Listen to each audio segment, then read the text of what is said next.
Get ready for Benjamin Knight Fuchs live. All right, we came in right with the music. Perfect. It's gonna be a great transmission. You're nailing Ben, it. how are you? Good. Good to see you again.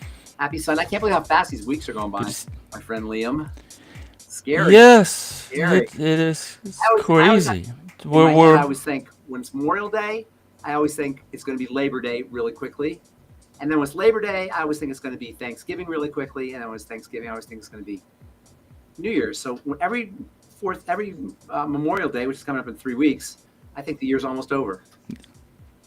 That's kind of in my brain. That's how it goes. Because Memorial Day, and Labor Day is like a blur, right? And then Labor Day, yeah, Thanksgiving is like a blur. absolutely. And then all of a sudden it's the next year. And then I'm a year older.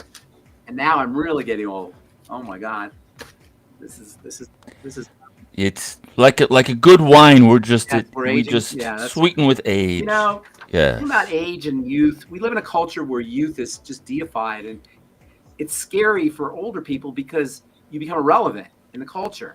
We should have a culture where we honor the elderly or honor aging, and then we won't be scared about the aging process. And we're all going to age. If we don't Yeah. die, we're going to age. So why shouldn't we honor what's inevitable?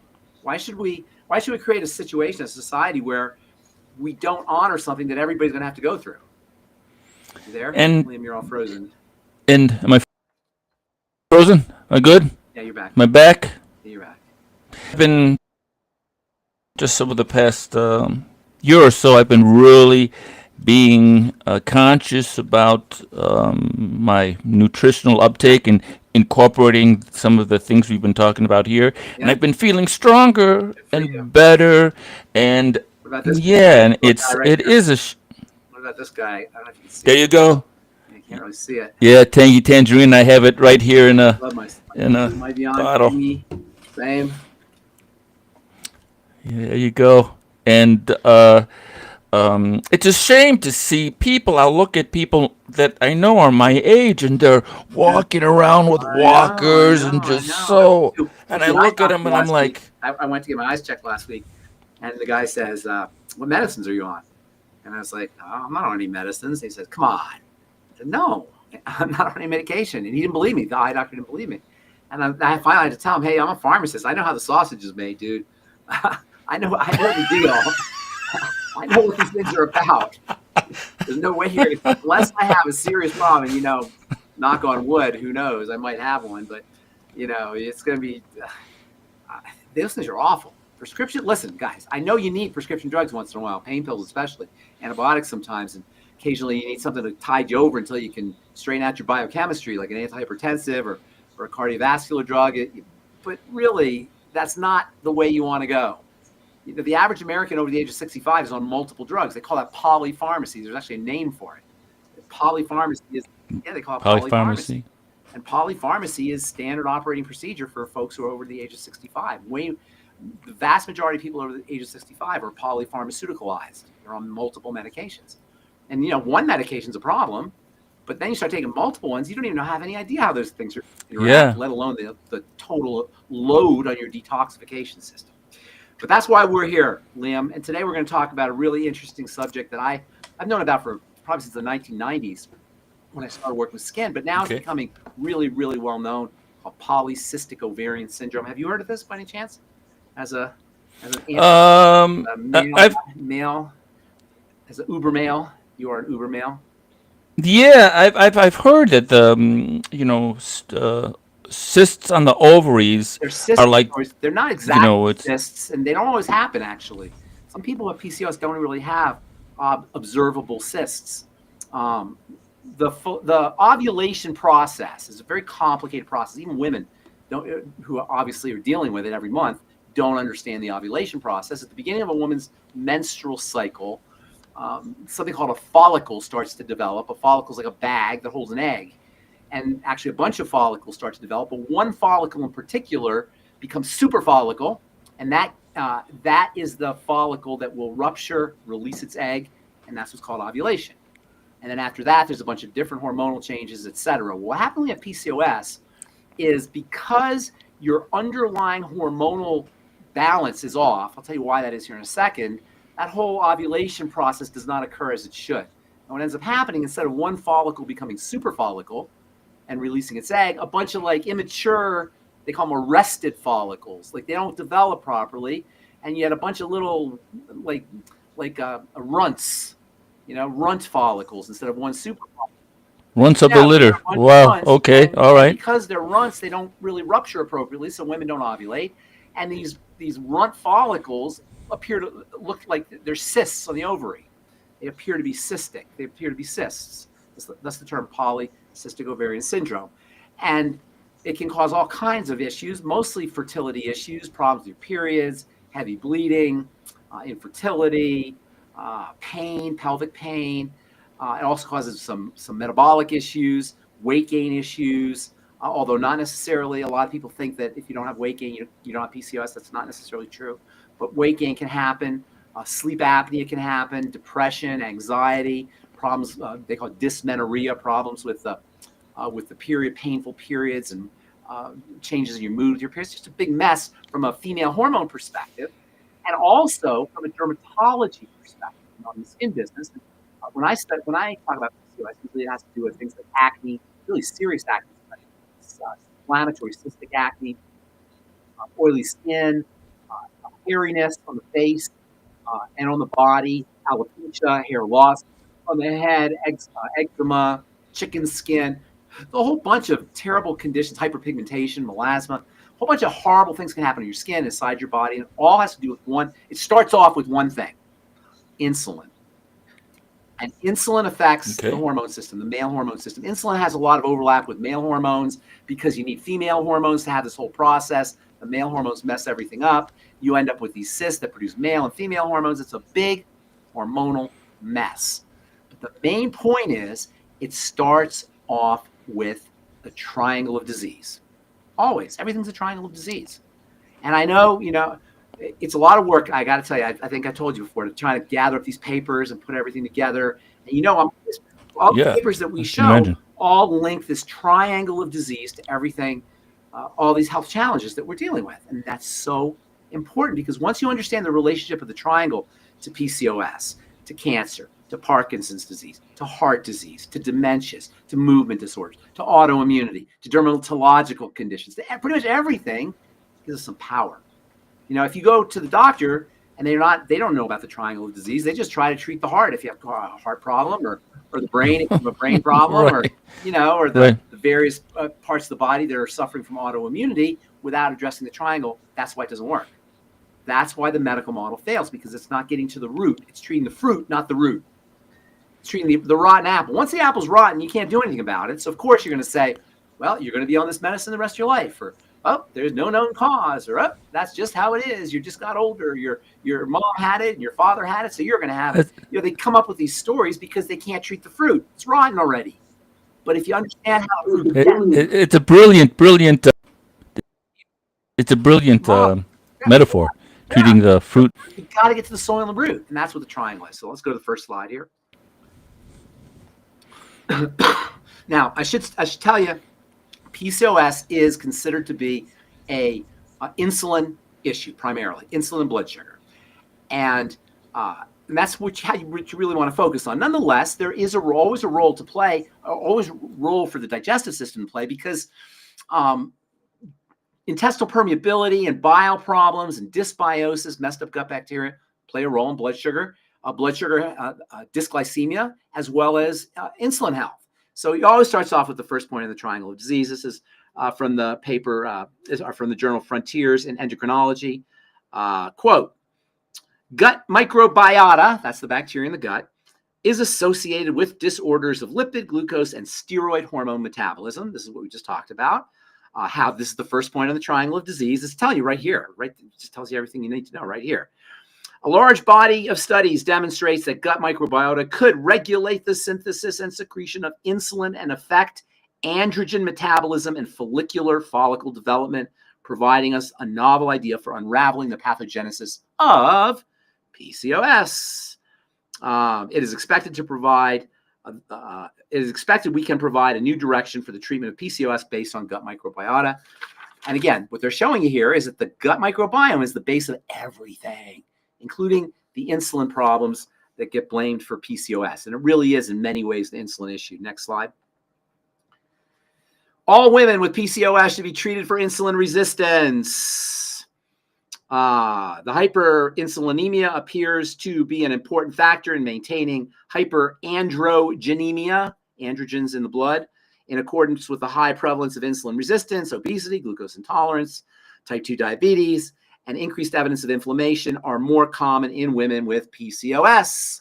Again, the primacy of the triangle. That's the second point in the triangle of disease. Next slide. Insulin resistance and polycystic ovarian syndrome across various tissues. Quote, significant insulin resistance, IR, which is a major cause of PCOS. Again, IR is a major cause of PCOS. Next slide. Third point on our triangle of disease is, of course, the adrenals, the adrenal thyroid link. Quote, this is from gynecological endocrinology. There is an emerging body of evidence on cortisol and PCOS. Pooled meta-analysis showed that the level of cortisol was significantly higher in PCOS when compared to healthy controls. This systematic review, meta-analysis on cortisol and PCOS helped generate evidence regarding the role of cortisol in the pathogenesis of PCOS. Can you say triangle of disease, people? Next slide. The tippy top of the triangle, the thyroid disorders and polycystic ovarian syndrome, an emerging relationship. And I love how they say this is an emerging relationship. This was an article from, this is from here, 2015, so that's 10 years ago.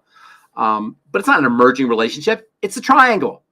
Nothing emerging about it. They finally dawning on people that this is right, although this is 10 years ago. Now it's more understood. Quote, thyroid disorders and polycystic ovarian syndrome are two of the most common endocrine disorders in the general population. An increase in ovarian, I'm having a problem reading this here. An increase in ovarian volume and cystic changes in ovaries have been reported in primary hypothyroidism. Thyroid disorders are more common in women with PCOS. So it's no surprise if you've been listening to me or listening to these videos, you know that the triangle underlies everything, so it should come as no surprise that it underlies PCOS. So what do you do? Next slide. Probiotics and polycystic ovarian syndrome. Supplementation may ameliorate hormonal profiles, inflammatory indicators, and lipid metabolism disorders, disturbances caused by PCOS. Studies also show improvements in weight, insulin, and homocysteine and insulin resistance, including a potential role to help protect fertility. That's probiotics. Always, always, always probiotics when you're dealing with intestinal issues. In fact, I think maybe next video we'll do it on probiotics. So we talk about them a lot, but we haven't really talked about them specifically. I think that's a good subject for us. Next slide. Chronic niacin administration ameliorates ovulation and histological, that means tissue changes in the ovary. Niacin is one of my all-time favorite supplements. Niacin plays a role in both fats and fat metabolism. Niacin is very important for helping the body turn food into energy. You may have heard of something called NAD and NADH and NMN. These are kind of biohacking supplements that have been in the news, and you see ads on Facebook for them. They're derivatives of niacin. Niacin is very important for the production of energy in the mitochondria. But niacin is also very important for the health of the blood sugar system. Niacin is a component of what's called the glucose tolerance factor, which is a complex of molecules that includes niacin as well as chromium, I believe, that help the body help insulin, support insulin, and support insulin's role in helping the body, in helping stabilize blood sugar.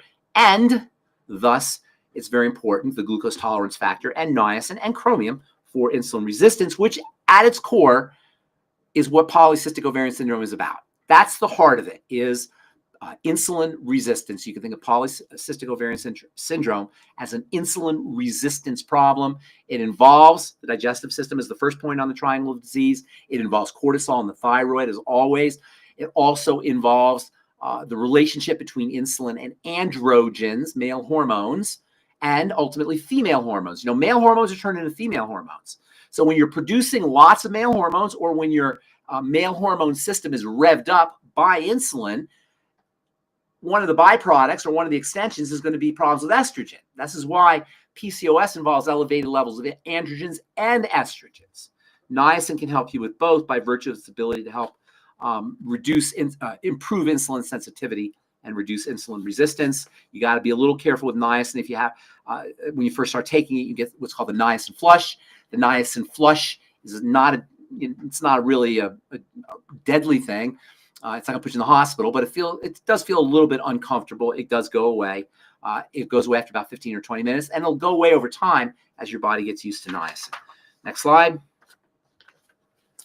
Effectiveness of omega-3 fatty acids.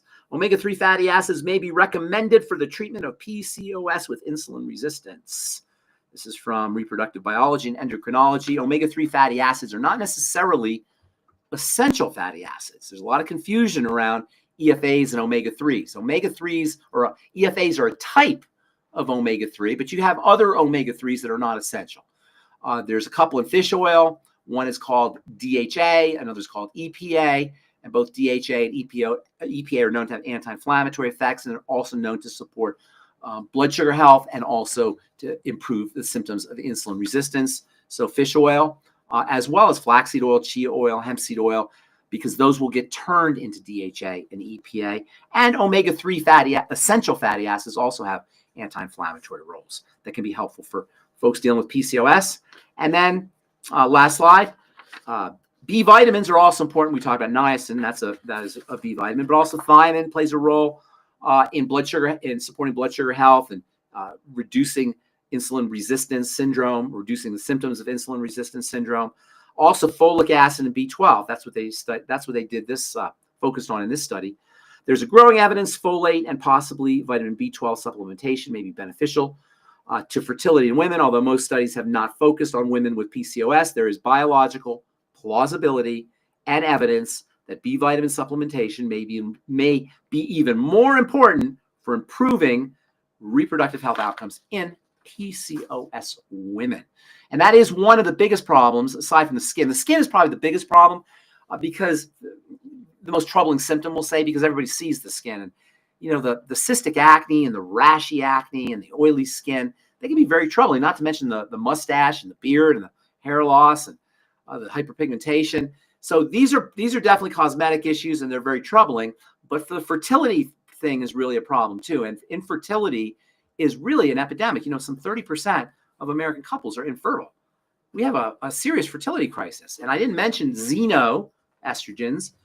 These are foreign estrogens that are found in plastics and perfumes and solvents and preservatives and various chemicals that can act like xenoestrogens, industrial chemicals, as well as prescription drug chemicals, medicinal chemicals, even herbal products, cosmetic products, all sunscreens, all can have these fake estrogen effects, which can exacerbate PCOS symptoms and can also exacerbate things like PCOS symptoms and infertility. So insulin resistance is really what you want to hit hard if you're dealing with PCOS. That's the first thing. And that always involves ketogenic dietary changes, going ketogenic, calorie restriction, Mediterranean diet, as well as blood sugar support. If you have PCOS, even if you haven't been diagnosed as such, treat yourself like a diabetic. In fact, if you have any health challenge, treat yourself like a diabetic. In fact, if you want to increase your longevity and live a long, healthy life, treat yourself like a diabetic. Use diabetic supplements, use diabetic nutritional strategies, as well as diabetic lifestyle strategies. One of the most important strategies for diabetes or insulin resistance is to build muscle. Muscle is a great insulin sensitizer. And as we age, as we get older, our muscle deteriorates. So it becomes really important. And when I say older, I mean after the age of 30 or 40. Do you know our muscle starts to deteriorate in our 30s? By the time you're an old man like me, 65, if you're not in the gym, I got to go to the gym, 3 times a week, 4 times a week. If I don't go to the gym 3 or 4 times a week, I would be a mess. I'm still not where I want to be, but you got to get in there and do some resistance training when you get older. It's even, I don't want to say it's more important. It might be more important, but it's certainly as important as aerobic exercise, running or doing getting on the treadmill, or, doing things to improve your heart and your respiration, your wind. That's definitely important. But weightlifting, building muscle is critical, not just for your skeletal system, for your strength and for your mobility, but also for your metabolism, because muscle is one of the great insulin sensitizers in the body. And especially if you're dealing with PCOS, in addition to everything else, get your butt in the gym. All right. That's what you were saying about treat a disease like you have diabetes. I just heard this one doctor say, if you've got Alzheimer's, it's diabetes of the brain. If you have this disease, and so it's like he's referring to the triangle. Yeah, the triangle is finally starting to rise into the consciousness of. One day somebody's going to come up with it, and I'm going to be like, I told him that 30 years ago. That's my invention. I've been working with and this so I came up with the concept of the triangle, I don't know, maybe 15, 20 years ago, and I've been trying to find holes in it. There's no holes. It's solid, except I will say that you don't actually, this third point of the triangle of disease, if you don't want to be complicated, just do the digestive system and the blood sugar system.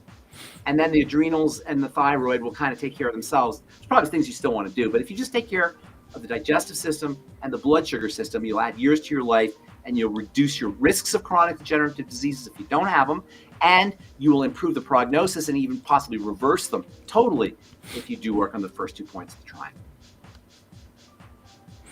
And if anyone is interested in truth treatments, this is the website. This is Ben's website. I don't know who's listening. If anybody's, I don't know who listens to these videos, Liam, but I am doing a Zoom call on PCOS tomorrow. It's for estheticians. It's for professionals, and I'll probably get in trouble for inviting people, but I want everybody to hear this. So if you're listening to this before tomorrow, send an email to support@truthtreatmentsystems.com and tell them you want a link to our founders meeting. Tomorrow we're going to talk to a bunch of estheticians about PCOS, polycystic ovarian syndrome, which is the most common endocrine disruptor. I think it's the most common endocrine hormone disorder in women of childbearing years, PCOS. Some 20% of women of childbearing age, I think that's how you say it, have PCOS. That's 1 out of 5. That's pretty significant.